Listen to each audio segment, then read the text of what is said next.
એક વખત તુલસીદાસજી કથા કરતા હતા, કથા પૂરી થઈ, તેનું કમંડળનું જળ એક વૃક્ષ ઉપર પધરાવે અને વૃક્ષમાં જ રહેલું ભૂત છે પ્રગટ થઈ. તુલસીજીના એ જલમાંથી એ ભૂત પ્રગટ થયું.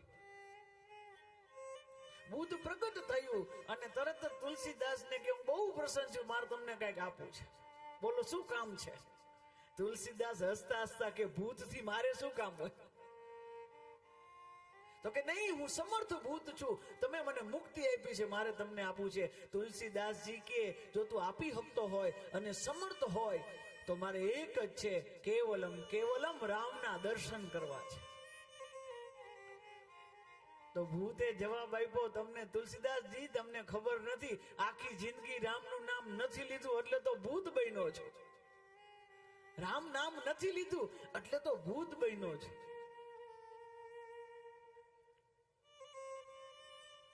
પણ એટલું તો જરૂર કહી શકીશ કે હું રામને તો તમને ન મળાવી શકું, પણ તમારી કથામાં છેલ્લે એક વૃદ્ધ બેઠા છે, એક વૃદ્ધ અવસ્થામાં બેઠા, એ બીજું કોઈ નથી, એ સાક્ષાત હનુમાનજી મહારાજ છે.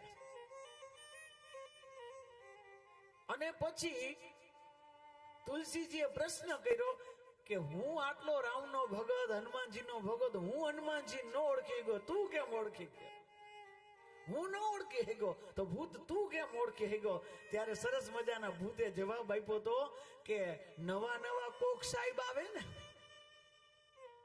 પોલીસમાં કોઈ નવા રાજકોટમાં આવે ને, તો બીજાને કોઈને ખબર ન હોય કે આની બદલી થઈ છે, પણ જે ચોર હોય, જે ખોટા કામ કરતા હોય એને પેલા ખબર પડી જાય. અને પાછું એ ખબર હોય આ લે છે કે આ દે છે કે નથી લેતા, એને પેલા ખબર હોય, એને પેલા ખબર પડી જાય. તો આ બધા ભગવાનના રામનું નામ નથી લેતા, એ બધા ચોર, અને ચોરના પોલીસ હોય તો હનુમાનજી મહારાજ, એને સજા દેવા માટે હનુમાનજી મહારાજ છે. એટલે ભૂત બધા હનુમાનજી મહારાજ થી ભાગે. એટલે તો રામચરિત્ર માનસમાં તુલસીજીને લખવું પડે, ભૂત પિશાચ નિકટ નહીં આવે, મહાવીર જબ નામ સુનાવે. હનુમાનજીનું નામ લે તો ભૂત પ્રેત આઘા વયા જાય. તો ભગવાન આ પૃથ્વી ઉપર આવે જ છે, વારંવાર આવે છે.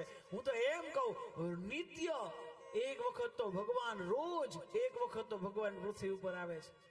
અને શાસ્ત્રનું વચન માનીએ તો એટલું જરૂર કહી, માણસના જીવનમાં, આપણે બધા માણસના જીવનમાં, ચાહે પાપી હોય તોય ભલે, પરમહંસ હોય તોય ભલે, જ્ઞાની હોય તોય ભલે, અજ્ઞાની હોય તોય ભલે, મૂર્ખ હોય તોય ભલે, મૂર્ધન્ય હોય તોય ભલે, બાળક હોય તોય ભલે, વૃદ્ધ હોય તોય ભલે, એક વખત તો 100 વર્ષના આયુષ્યમાં દરેક વ્યક્તિને ભગવાન રૂબરૂ મળવા આવે અને આવે જ છે. આ ભગવાનનું વચન છે, એક વખત તો નિશ્ચિત આવે, ચાહે કોઈ પણ હોય. રાવણ ને આવ્યા હતા, કંસ ને આવ્યા હતા, હિરણ્યકશ્યપુ ને આવ્યા હતા, અને હિરણાક્ષ ને પણ આવ્યા હતા. એક વખત તો ભગવાન આવે. પણ યાદ રાખજો, ભગવાન આવે તો પછી શંખ ચક્ર ગદા લઈને આવે એવું નહીં. તમે રાજકોટમાં કોઈ કોફી શોપમાં બેઠા હોય અને એમાં જીન્સનું પેન્ટ પહેરીને આવે, પણ મારા વાલાને બધુંય આવડે, એ કોઈ પણ રૂપ લઈને આવી શકે એવું જરૂર ન માનતા કે મારો વાલો શંખ ચક્ર ગદા લઈને આવે. તો કોઈ રૂપમાં આવી જાય, ન જાને કિસે રૂપ મેં નારાયણ મિલ જાય. એ કોઈ રૂપમાં આવી જાય મારા વાલા, કોઈ રૂપમાં. યાદ તો કરો તમે તમારા જીવનની અંદર, રિવાઇન્ડ કરો પાછળ કેસેટ, તમને મુસીબત નહીં આવી હોય?